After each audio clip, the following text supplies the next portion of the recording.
design and business are two sides of the same coin. I feel like they're inseparable. You're always trying to do something for the business. And so this idea that, well, I'm in design to do the craft side, and I want to think about the other half of the coin.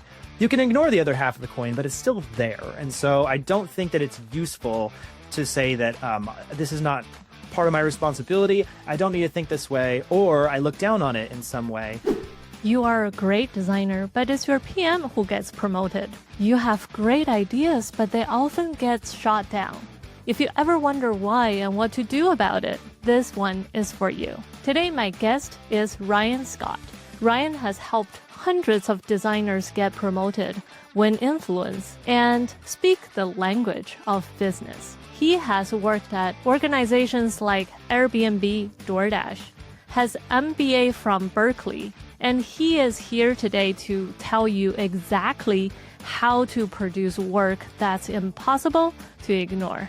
When designers change our language and we change the way we ask questions and we change the things we care about, and we show all of those business people that we care about their world, we have empathy, we have curiosity, completely changes their perspective on us. And this is the type of episodes that you want to share it with your entire design team. And let's get into it.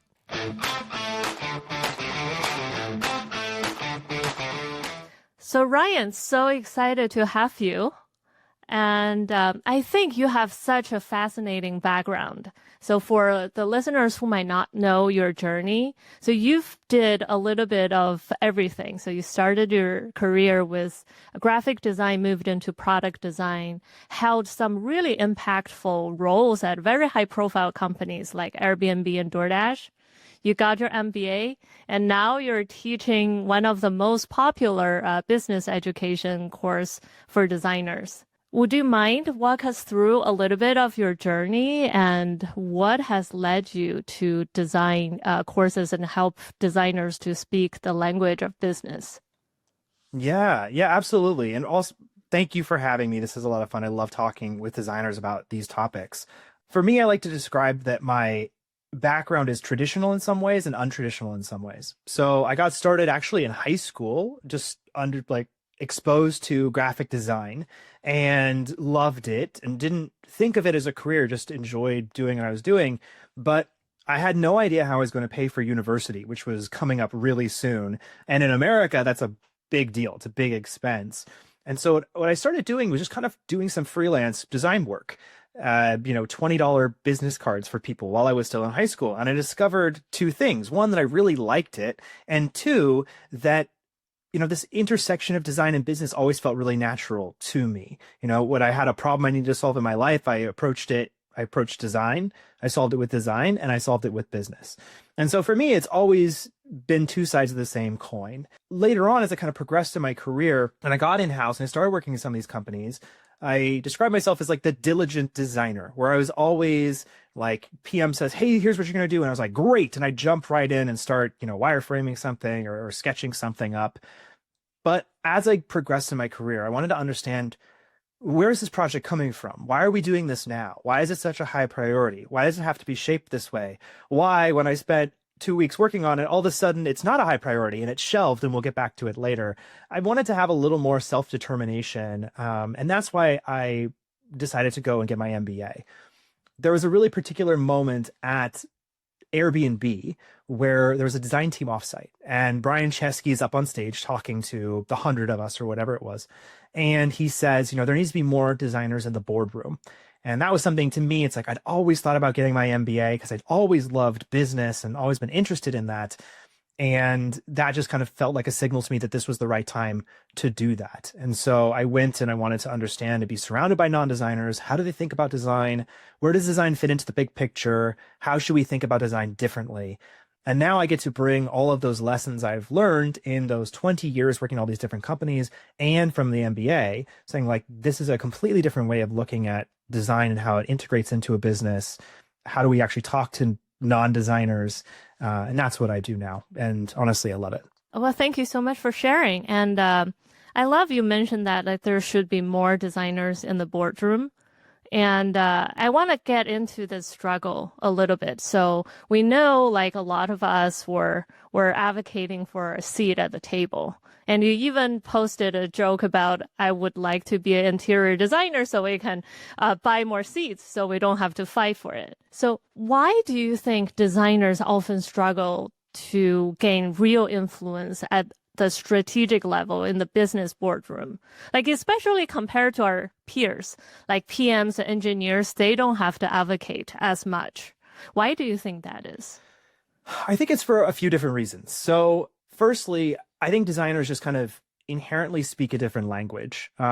Just speaking for myself, I went to design school. I got a degree in an art degree, and we weren't trained at all to think about the business. We're trained to think about composition and color and typography and these types of things, but not the impact that it was going to have. And the difference between design and art is, I think, the business objective, right? Art is about craft and expression and making someone feel something or think something. That's how I think of art. Design is always about doing something specific. And that might be like, I'm designing a poster for a band where you're trying to sell tickets to the concert, right? Or you're trying, designing a product where you're trying to get people to purchase that product, or an app you're trying to get people to convert. Whatever it is, there's always an objective. And so we were just not taught that or exposed to that idea at all. So I think that whether you go to a boot camp, you go to art school or something like that, there's this inherent disconnect about where we think about how we fit in and where we actually fit in. I think engineers and PMs are valuable for different reasons. I think engineers have been traditionally valuable because they could bring something from 0 to 1 completely independently. You don't need a designer or a PM. You just need one engineer and they can bring something to life.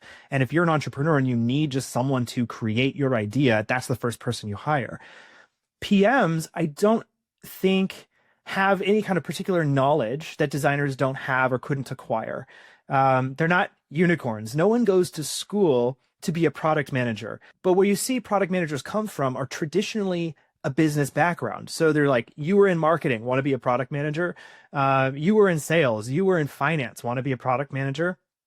And where I think that comes from is the amount of trust that it creates for business leaders. As a designer, I often didn't understand why I didn't have as much credibility, even though I had shipped products for years. Then you have someone who's coming from a finance background who's never shipped a product in their life, and now they're in charge of this whole thing. It's like, wait a minute, the level of experience here is very different for actually having done the work. I think the disconnect is that business language, being able to especially help CEOs and founders and the C-suite feel confident.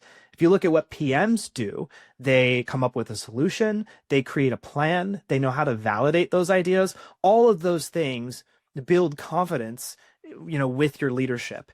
Designers are kind of perfectionists. We have a tendency to say like, well, this is too MVP, it's not good enough, or these pixels are off. And I think we undermine confidence. We point out what's wrong and we make people feel insecure versus making them feel secure.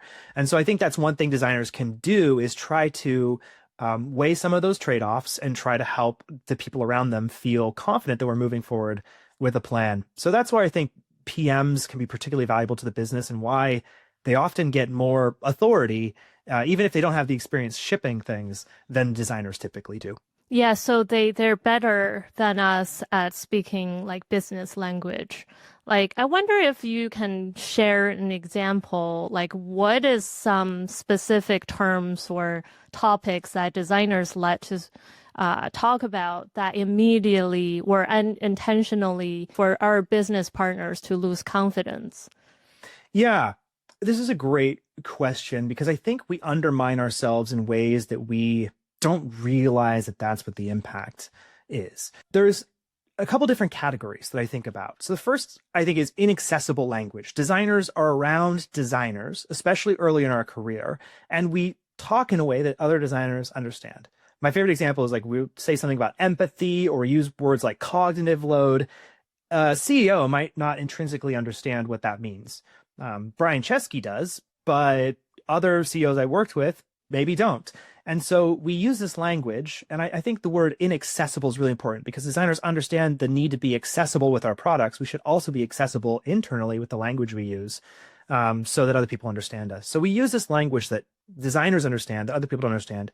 then we get frustrated where there's a disconnect. I think sometimes designers can use like emotionally loaded language. I work with people in stakeholder management. That's one thing I focus on in all of my courses. We'll say like, we're concerned, or here's a problem. It's very loaded sometimes and can kind of freak out stakeholders a little bit. So we have to be really careful about finding something small, like a pixel being off, and be like, there's a huge problem here. Like, okay, let's tone it down. It's not a crisis. I think there's also, I've been super guilty of this kind of category as well, this idea of conviction without evidence.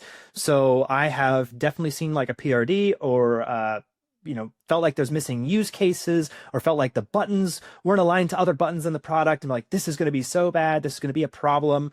The right answer sometimes is just to ship something and find out. And so, whenever we have conviction that this is going to be really bad for users, or this is going to be really bad for the business, I think we need to also second guess ourselves. And I have to remind myself to do this as well, and saying like, maybe that's a good hypothesis, but let's actually ship something and test it.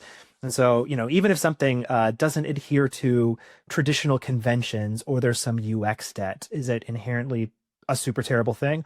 Not necessarily. And I think that leads to kind of my final point, where we kind of undermine ourselves in an unexpected sort of way. The way I like to describe this is kind of siloed thinking. And it's this idea or attitude that if the UX is bad, if it's bad for UX, then it's bad overall. It's bad for users, it's bad for the business. All these things are going to happen. And I think that's where I come back to UX debt. It's like, sometimes a little debt is okay to make sure you ship something faster and provide value to customers faster. And so, checking ourselves a little bit, just thinking the things we were taught that were really important are really important, but there's a limit to how important they are. And, if we're going to work with cross-functional stakeholders who have different perspectives, it's important to check ourselves on that a little bit. And that's where I feel like, with my experience, I've actually been a PM and I've got the MBA. I can kind of say like, yeah, I see the design perspective, but I also see the business perspective, and everyone's kind of right and everyone's kind of wrong, and it's a compromise, and that's okay. Yeah, so that's a really good summary. So we talk tradesmen's talk. Only designers can understand, might be inaccessible for business leaders, and we are very emotionally loaded. We freak out about small pixel misalignment, things like that. And then as a growth designer, I really resonate with your last point, which is sometimes you are providing value, even though what you ship is not perfect. It doesn't have the best UX. But if you can bring value early on, you're still solving customers' pain point and solving their problem, even though they have to jump through a little bit hurdle to get there. Yeah, absolutely. A good metaphor here is, imagine someone's really hungry and you're making them a meal and they're like, I'm really hungry, I need something right away. And you're like, hold on a sec. The sauce isn't perfect. I got to make the sauce perfect. You're like, but I'm actually really, really hungry. You're like, no. I got to add the garnishes and I got to plate it just right. It's like, sometimes you just need to get the person food. And so I think it's worth saying like, yes, like if we're a Michelin star restaurant, do we need to make sure all these things are perfect? Yes. If someone is like starving right now, like I have kids, my kid is like immediately hungry. I'm like, here's mac and cheese. I'll make you the vegetables next, but like, let's get some calories into you right away. I think designers need to think about it that way too. It's like, do all those things matter? Yes. In some situations, should we be willing to just move forward? Absolutely. Yeah, definitely. So this reminds me of the business divide between designers and the rest of the business a little bit. And I remember you mentioned, you said the word, we other ourselves from the rest of the business. So why do you think like business or ROI is considered a dirty word among designers? Like, why do you think we inherently resist the business speak? Yeah, that's a great question. I think this comes from a few different places, and I think it's okay to feel that way, but I think we need to break away from that a little bit. The first, I see three things with designers. The first thing I see is kind of this attitude of business is not my responsibility. I'm in this for the craft. I'm in it to, do the work. I like the pixels. I like color, I like typography. That business stuff, that belongs to someone else. That's not mine, and I don't want to touch that. Where we started this conversation is the idea that design and business are two sides of the same coin. I feel like they're inseparable. You're always trying to do something for the business. And so this idea that, well, I'm in design to do the craft side, and I want to think about the other half of the coin. You can ignore the other half of the coin, but it's still there. And so I don't think that it's useful to say that this is not part of my responsibility. I don't need to think this way, or I look down on it in some way. One thing that's occurred to me is that designers are always a minority. If you think about all these different roles, PMs, data scientists, engineers, C-suite executives, marketing people, accounting people, these are all business functions, right? When you go get your MBA, you study management and accounting and marketing and all these things. And designers are like, well, we're not a business function. It's like, okay, literally every other function in a business is a business function except for you. Like, that doesn't bode well for trying to like win friends and influence people. Be like, well, we're different though. You want to have commonality. If you want to build rapport and influence people, you want to develop commonality, not try to say we're separate or we're better or we're different or that's not relevant to us, but take us really seriously. There's a really strong disconnect between those kind of two perspectives.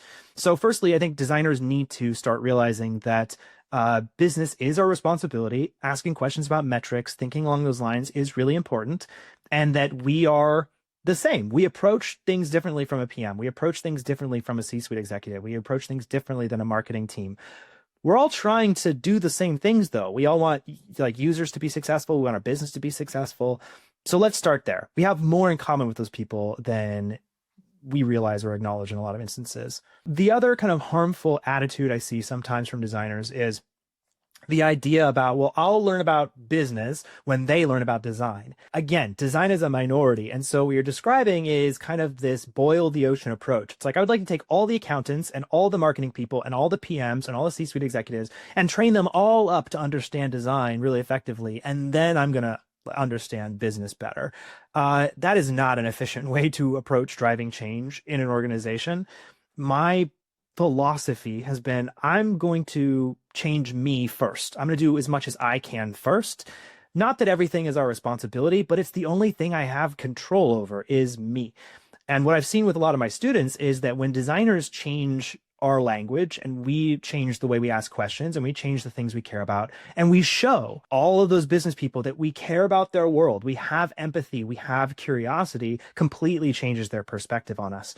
So if you really want to drive change in an organization and be taken seriously as a designer, don't wait for everyone else to figure it out. Like, you should work with those people, try to see them at their level, try to educate them where you can, but also educate yourself and take on that responsibility. The last thing I see is sometimes this attitude of kind of like business is dirty, profits are dirty. And I think that it's important to realize, like, we are in a business, we all get paid a lot of money to do this job, and that profits are kind of the lifeblood of the business. If you don't have profits, then you're not hiring, then you're not growing, which means you're not delivering value to customers. So I would encourage anyone who thinks that, kind of business is a dirty thing and that the design work we're doing is more pure in some way. I just don't think that's the case. And I don't think that attitude or that belief gets you very far with non-designers. Yeah, I love that analogy you mentioned, that design and business is a two-sided coin. They're inseparable. I do think most designers focus on the design side, and we're not paying a lot of attention to the business side. And that, in turn, result in us have to push a boulder up a hill all the time. And also like the second point you mentioned, which is use your empathy. That's your designer superpower. So we're having all of our empathy and our advocate for our customers, but not really for our business partners, like stakeholders. So we can expand that to use it on everybody, and everybody will be successful, like win-win-win situation. Exactly. And I think there's a really big difference. I don't want designers to feel like I'm asking them to do a lot more work. Right. I think designers often feel that way sometimes, where they'll hear this message, learn more about the business. You're like, I am so underwater with all the things being thrown at me all the time. It doesn't necessarily mean do work. It means care about the work that other people are doing.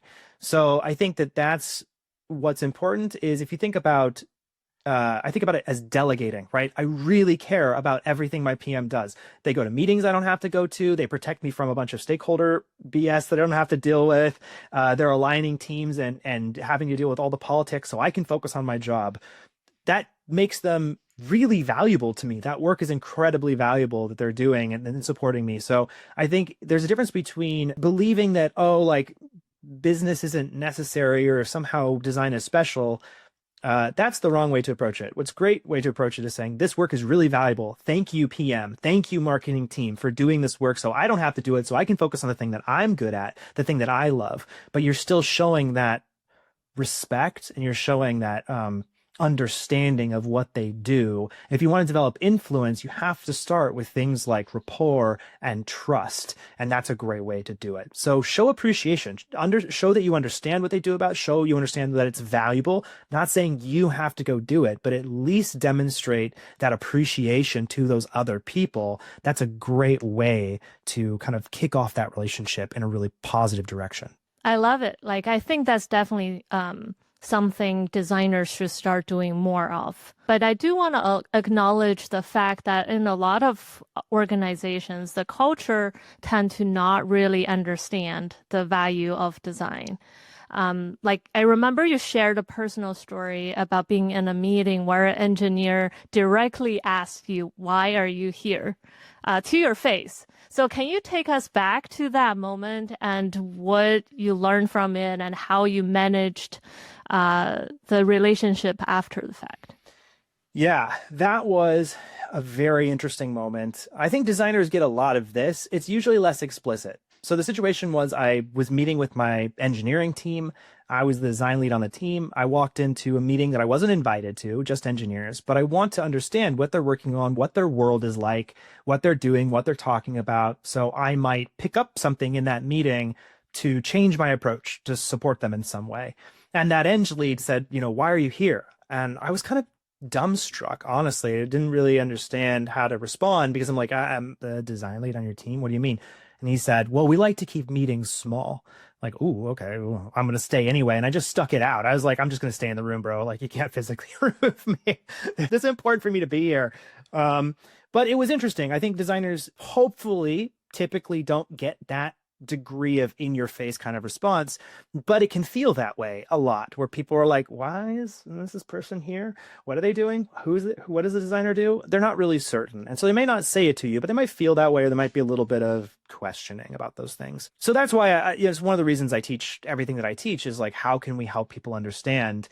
I'm not sure I ever improved that like specific relationship or situation. Some environments are really difficult to move. Some people are really difficult to move, and you just can't win them all, honestly. And that's one thing I try to advise designers on, is the idea of like, I want designers to make as much progress as you possibly can. And I teach a lot of tools to do that. But ultimately, it's not always up to you, and you don't have full control. And some people are just immovable in a lot of instances. And when you try to move an immovable object, you burn out. And that's what's, I think, really challenging and what we really want to avoid. And so it was a really eye-opening experience. Later in my career, what I ended up doing was qualifying businesses that I went to, my next jobs, qualifying them differently. And that's one of the reasons I went to Airbnb, was I wanted to work in an environment that like intrinsically understood what designers do. So I didn't have to have those kind of confrontational situations as much anymore. And so I think that's, if you're in a toxic environment, if you're burning out, whatever it is, I help designers like find the next better role, because sometimes it's just not worth like your mental health. So the way I like to think about it is kind of like a bell curve. And if you go to business school, like every framework is like a 2x2 matrix or a bell curve, a standard distribution. And I think thinking about companies, I think they fall in that same curve, where you have like very design mature organizations, but there's very few of them. It's like the beginning of this bell curve, where it's like Airbnb and Linear and Apple, these types of companies, right? That's where everyone wants to go. But there's not that many like truly design-led organizations. On the other end of the spectrum are like, I call them like design hostile environments, where you're going to get those types of questions like, "Why are you even here in this room?" That is like very extreme.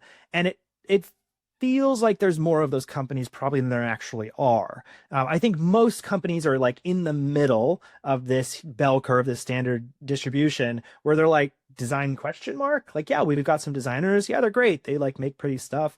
We don't really know all that they do. We don't really know how to operationalize them, but they're here, and yay. So I think most companies are just in this position where they don't really fully understand, and they don't really know how to operationalize. It's that design question mark. So that's where designers can be really successful. is moving the design maturity forward in their business. And there's a lot of opportunity to do that. And it doesn't honestly take as much work as a lot of people think it will. If you're in a design like kind of hostile environment where someone's like, why are you here? That's where it's like, okay, you can try to move the ball forward a little bit, but make sure you're protecting your mental health in that process. And sometimes it's best just to find somewhere else. Yeah, definitely. So if you're in the design hostel area, it might be too hard for you to change. But for people who are in the design question mark or like the later half of the bell curve, what are some of the things that they can actually do to start moving the design maturity a little bit at their organization? Yeah. So the first thing you need to have are really strong relationships. I think anyone will tell you that. And this really comes back down to, again, like trust, credibility, rapport. And so the first steps that I advocate for people taking are stop selling your agenda and just start listening. I know that designers can do this because we do user research all the time. And I think this is a valuable perspective for designers to have, is when you're trying to make change in your organization, it's like you're building a product you're trying to sell to a customer. And we all know that you should go talk to your customer and understand their needs and understand their pain points and understand their concerns before you start shaping a product, designing it, trying to sell it to them. So we know that externally. We know that with our products, but how often do we do that internally? And that's where, whenever I had the most tricky relationships, and sometimes those tricky relationships have been with designers, I've realized that the way to get those relationships back on track was to stop selling my agenda and saying, here's what design is, here's why design's valuable, trying to directly sell design's great, design's great, design's great. Because you're not necessarily selling them a product they want to buy, and you become really noisy, it becomes really annoying, and then you'll get iced out of meetings and conversations. The best way to do this is how you would go develop a product, right? Go ask those people, what's motivating them? What do they care about? What are their goals this quarter? How can we help you? Where are you stuck? What are you concerned about? What keeps you up at night? If you know what your PM cares about, your marketing partner cares about, the CEO cares about, and then you can reframe, okay, well, here's what we have in our back pocket. You're concerned we're not shipping the right things, we can do user research. If that's not a concern, let's not evangelize user research. If it's not a big issue right now, let's find another thing to say, here's how design can help solve the problems we realistically have today.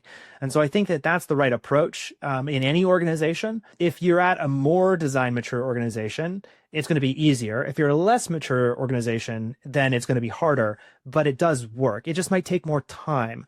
But going to those people saying, what do you care about and how can I help you, consistently works with developing the right products, and it consistently works internally, building rapport and helping people trust us. So then when we do offer them some solutions, they know we know what we're talking about because we went and asked them in the first place, and they know that. Yeah, I love the suggestions. And I think those are the action items that designers can do today to up their influence. But I do think at some point, designers, we have to ship features, and it's necessary for us to also measure and communicate our impact. So one really, really big takeaway for me from your ROI of design course on Maven is you mentioned that we're actually having a multi-dimensional impact within your organization. And I think I made the mistake for many years. I made the mistake of thinking about your impact to be the dollar signs, the bottom line, the revenue. And that has been really hard to proven as a designer. And I had a lot of difficulty doing that and had the moment of, oh, it's cute, designers trying to measure revenue. So can you walk us through a little bit about your multidimensional impact framework and what are the different ways designers can create value for a business? Yeah, this was something I didn't understand or think about until I got the MBA. And I don't advocate that designers all go get MBAs. It's not necessary. But the value I found in it was kind of just expanding my thinking. And where designers often orient is kind of where we operate, which is the product. So we think about product metrics, we're trying to hit conversion, we're trying to tell that story. And other teams are really good. Like the PMs can tell you exactly how conversion impacts revenue. And marketing teams can tell you how reach impacts revenue, those types of things. Those teams are very good at telling that story. Design is kind of a step removed. We're like earlier, we're trying to impact conversion, which then impacts revenue. And so developing relationships with those teams that are very good at telling those stories, which is why they get promoted, which is why they get hired, which is why they grow those teams. They have to be able to talk about why they're creating value and how much value they're creating. So if we want to tell that story, developing relationships with those teams that can help us take it from the work we're doing to the metrics we're impacting to the financial outcomes, developing those relationships is really critical. One thing that is super important, though, is to realize that designers don't just change product metrics, right? We work with PMs, we work in the product, we might actually report to product management. So we think about that because it's the closest to us and it's a thing we're typically measured by or most incentivized to hit. But it's a very narrow view of what designers create, the value we create. So I like to kind of expand designers' thinking in terms of, say you're not just working on a product, say you're working on a design system, right? I actually just had a student who's working on design systems, like how do I connect back to revenue? Some things are just going to be harder to connect back to revenue, but that doesn't mean they're not valuable to the business. And you can still talk to them. You can still talk to business stakeholders and make that connection really clear. So a design system, for example, the value is operational. It's an operational type of value for the business. You are helping designers and engineers move faster. You're helping them move more efficiently. You're potentially producing higher quality work because we're not hard coding anything anymore. There's fewer bugs because we're using proven components. We're changing the way we all communicate with each other because we have a shared like library of components that we're using to collaborate. And so operational efficiency for a business is really important. Businesses want to move quickly and they want to produce work well and they want everyone to move forward smoothly. So the value of a design system is that type of value. You can't always connect it to revenue, but if you went to an executive and say, look, we're making this whole thing work faster, better, and smoother, they're going to understand the value of that. Other types of value, like there was projects I worked on. One of the key projects I worked on at DoorDash was launching food photography. And it was a really weird project for a designer because it wasn't Ryan, go design how photos look in the app because there weren't any photos at the time. It was Ryan, go get us the photos. They said, here's a $250,000 budget. Go take some photos, hire some photographers, sign up some merchants. I produced like 40,000 images. I hired a whole team. I had like 80 people, so overseeing like 80 people to get the photos and get them wired up into the product in the right place.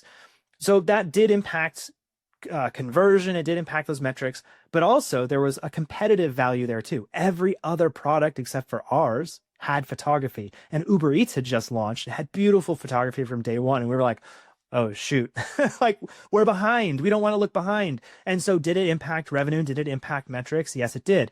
Did it also like reposition ourselves competitively in the marketplace? Yes, it did.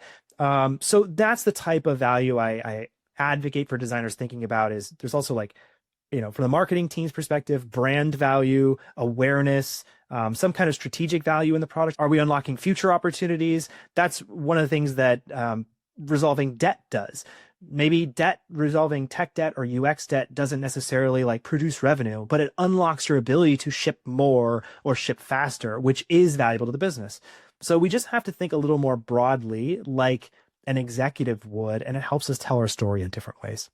Yeah, definitely. And I think you should also consider the culture of your organization to speak to the values that your organization value. I remember when I was working on the design system project, I tried to match it to business metric, but it didn't get the reception I wanted. But when I started to speak the language that the company values, which is engineer velocity, and that started to move that project forward, I think. Designers have to be very smart in terms of like which impact you pick to share and how you share it as well. Right. And one project rarely creates just one type of impact, right? So what you did was just reframe the value in a way that your stakeholder would understand and appreciate. So it wasn't you were doing different work. You were just talking about it differently. It's a kind of marketing and branding exercise. So that's where I say like designers don't have to necessarily do different work or more work. Sometimes you just have to pivot the language we use a little bit and suddenly everything becomes more clear for people. I think what you're recommending is exactly right. Like what does the organization care about? The two other layers, if you want to go a little bit deeper, would be what does your team care about? And then what does an individual person care about? What does your like PM care about? What does your CEO care about? And so if you can think about those levels, what is the whole business orienting towards right now? What does my team care about? What does this person care about? And you can talk to any of those levels with a slightly different language to make sure that they understand how it's really relevant to the business, really relevant to them personally getting a promotion, whatever it is. That's when you're going to start having a lot more success and get a lot more buy-in. Yeah. So what about the culture of no data, no value mindset? Like I worked on growth for a few years, and on growth teams, that's often the case. And we launched many A/B tests with no significant lift through the control group. So how do you advise designers in that type of culture advocate for their design? Yeah. So, I mean, this is where that last question really is a good starting point in saying, let's expand our thinking beyond just data being the only thing that shows us value or A/B testing being the only thing that shows us data. I like to kind of reframe this and think about evidence. How do we know we're doing the right thing? Maybe you need to know before you ship an A/B test that you're doing the right thing, because in an A/B test, you have to have built something, which if it's wrong, then it's very expensive. So, can we do some competitive analysis? Can we do some user research, right? These are things that say there's something we should explore in this direction, and we feel pretty confident about it for these reasons. So that's a good place to start. So many business decisions are made on estimation based on available evidence. That's being an entrepreneur. That's why being an entrepreneur is hard and nerve-wracking, is because you never really know. And that's okay. That's just what you do. And so I think expanding the thinking of like, it's okay to think about how do we proceed without perfect data, because you have to take a first step, and perfect data only comes way further down the line. And then the other thing we can do is talk about business value from a broader perspective. What is the competitive angle here? What is the brand angle here? What is the strategic angle here? What is the cultural angle here? Any of those types of things. Some of those things are going to resonate with some people. Some of those things are going to not resonate with some people, but you've got some flexibility in that narrative. Your specific example, growth teams definitely operate this way. I was on the growth team at DoorDash, and I was on the growth team at Airbnb when I first started. And it can be a culture of like, just like A/B test and micro interactions. So that can be the team that's the most difficult to shift out of that, because that's typically the operating procedure for a growth team. I think what I would try to infuse on those teams is not everything can be measured in an A/B test. That's one thing I really talk about with design and design details. Like, well, let's change all the buttons to have the same color or the same like corner radius. They're all over the place. Okay, well, what's the value in an A/B test? It's not going to be detectable, right?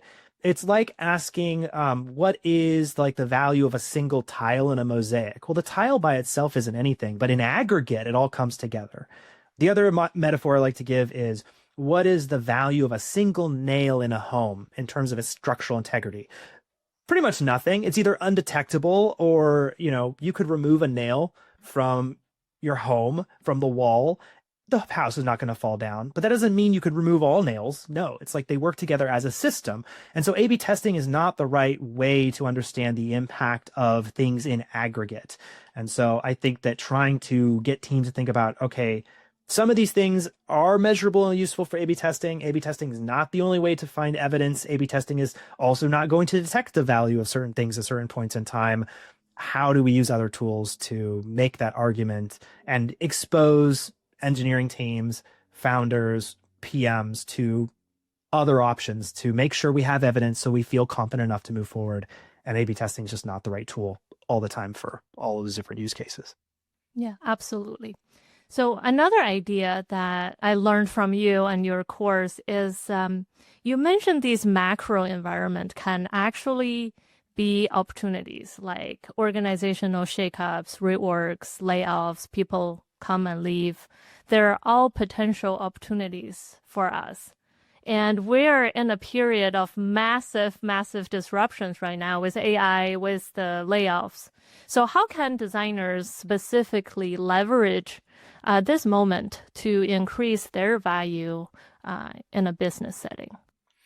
Yeah, I think when businesses shift and the status quo is disrupted, it just provides a good opportunity to drive whatever other change you want to push for. I mean, AI tools are incredible. They're going to enable a lot more people to do a lot more things. And I think it works equally for everyone, right? PMs and engineers are going to be able to design, but designers are going to be able to build like an engineer or go to ChatGPT and produce a PRD like a PM. So I don't see any function having like a necessary edge over the other because we can all use these tools to kind of like do each other's work and have more overlap. The thing I think that AI does change is our ability to ship more quickly. We just like produce more mocks faster. We can produce those wireframes faster. We can get to market faster. And that is good. But I also think that's an old way of thinking. And if you think about like 2015, velocity was a differentiator, right? Facebook's like move fast and break things. And everyone was hiring like as many engineers as they could because they wanted to ship as quickly as possible. Now with AI, is velocity still the differentiator? If we can all use these tools to like output a flow or code the whole database in an hour or less or 5 minutes, now everyone has access to that. It's completely democratized that. So I see velocity being less of a differentiator, still very important, but now everyone has access to that. We can all do it. And so what I think is going to be more of a differentiator, if that was the differentiator in 2015 and 2025 and beyond, is the things that designers bring to the table. How do we know we're building the right thing? If we're moving really quickly, are we moving really quickly in the right direction? What do customers actually want? How is it actually going to solve problems for the business? So I think it's great for designers to learn the AI tools, but I think the business skills become even more important in an AI-oriented world because we have to be thinking more strategically. We can't just be tactical designers anymore because AI tools are coming for all of those tactical skills. We need to have some additional skills to think further and beyond. And when I have trained designers on how to do that, the managers, the leaders, the C-suite respond really well because now you've got someone who's bringing additional perspective and additional value to a role that they weren't expecting. And I think this is one of the things that I get most excited about is the idea of when we design products, the idea of delight is really interesting to me. And I feel like delight is this thing that you're giving someone something they need that they didn't expect or think to ask for. And so when designers show up and they start talking about business to people, the C-suite doesn't think to expect that. They don't know to ask for it. They don't know it's even possible. And then all of a sudden, their designers talking about metrics or what's our overall go-to-market strategy. It's very delightful for them. I think that's going to be even more important in a moment like now when the tooling is changing dramatically, the expectations are changing dramatically, the tactical design work is being democratized. If designers can help make sure we're building the right thing and a good thing, not just a fast thing, I think our value is still really there. Yeah, I love this take, and I agree with it completely. So for people who are inspired by this conversation and they want to start building their influence in their organization, do you have a step-by-step playbook or checklist that they can do starting the next design review? Yeah, I think if you want to have more influence generally, I think there's a couple things. One, let's do 3 things. One, start with some of the tactics we talked about already. Start showing curiosity, interest, and empathy towards people who do the business role. Do not think that design is somehow superior to that, or it's not your problem. Take responsibility, show curiosity. That is going to help kick you off on the right foot. Being able to think about what those people care about and speak to them on their level is enormous. The other thing that I would say is there's 2 things you kind of have to demonstrate. And this is where I think designers get stuck. You have to demonstrate willingness and ability to participate at a more strategic level. So one thing I do in the PM course I teach, I actually invite PMs to come speak to designers. And we always ask them the same 4 questions, and one of them is how do designers get more strategically involved? And a lot of times the advice is just say that you want to be involved. If we think about what delight is, again, going back to that, people don't think to ask for it. They don't think to ask their designer to participate more strategically or to think about metrics. And a lot of designers don't want to, and that's fine. But if you're a designer who does want to participate more strategically, you need to probably tell people, because that's not the expectation of what a designer does. And a lot of us don't want to do that. So letting people know, hey, I really care about this. Stop telling them and start really showing them. So being sensitive to those metrics, acknowledging trade-offs, acknowledging compromise. Don't just advocate for design all the time. Think about design as a tool to solve problems for users and the business. That is the most important thing. And so that, a willingness to say, hey, I want to step up. I want to help. I want to contribute more. It's usually music to a lot of people's ears. There might be some territorialism, some questions. That's okay. You can work through those things. But then showing that ability is about thinking bigger and beyond just design. So the combination of those things are what's going to really kick off your relationship in a different sort of way. You don't have to wait for your manager to do that. You don't have to wait. Well, I hear this from designers. I wish I had a leader that could position design. Don't wait for that. Just develop a better relationship. And this is the kind of final third point here. Develop the relationship wherever you can. Start small. Start with your PM. Start with one stakeholder. You don't have to change how the entire company thinks about all of design or the whole industry of design. Start just with the little relationships you have, the day-to-day relationships that you have, and just get to know that one person better and what they care about better. That is going to start that process. So start where you can. Talk to people about what they care about. Tell them you care and that you want to be involved. Show them that you're sensitive to more than just design. All of those things are going to push you in the right direction and start to change the perception people have of who you are and what design is, piece by piece. Yeah, I love it. I love it so much. Like, these are seemingly really simple, obvious steps, but so many of us overlook. So thank you for calling that out. So I call this the diligent designer. It's really easy just to get focused on the work and to forget to look at the big picture and look around and see what's going on and see what other people are doing. So it's totally reasonable and understandable that we get in these situations. We have busy jobs. We have a lot thrown at us all the time. But if you want to gain more influence, if you want to have more impact, if you want to be rewarded by the C-suite, if you want to be pulled into more strategic projects, and that's something that's important to you, just a little bit of work in some of these areas actually makes a disproportionate amount of impact in that direction. Thank you so much, Ryan, for sharing all your wisdom with us today. And where can people go find your work, take your courses, or just keep learning from you? Yeah, so definitely follow me on LinkedIn. I'm writing more and more every day, just tips and things that I've learned. And then I've got courses on Maven. I've now got 3 courses. I'm going to be launching a couple more later this year. I'm just trying to figure out all of the things that I wish I had known, that I wish someone had taught me, that I had to learn through trial and error, which can be really painful. I'm trying to what do designers actually need to know to be successful? Whether you're a super IC or a design leader, whatever level you're at, I am producing content to say, this is the stuff you need to know if you want to make a difference in your organization. Here's all the tidbits from that 3-year MBA at Berkeley distilled into these courses. So everything is available on Maven, and that's the best place if you want to go deeper on any of these topics. I can personally attest. I took 2 out of the 3 courses that you offer, and I love both of them. You can probably see my testimonials on Maven if you go to check out Ryan's work. So I definitely recommend it to everybody. Thank you so much for watching. And if you're ready to build your strong case at work and finally get that promotion you deserve, you might want to check out my interview with Leslie Yan, design manager at Lyft, on how to get promoted in design. And you can find the episode there. I will see you in there.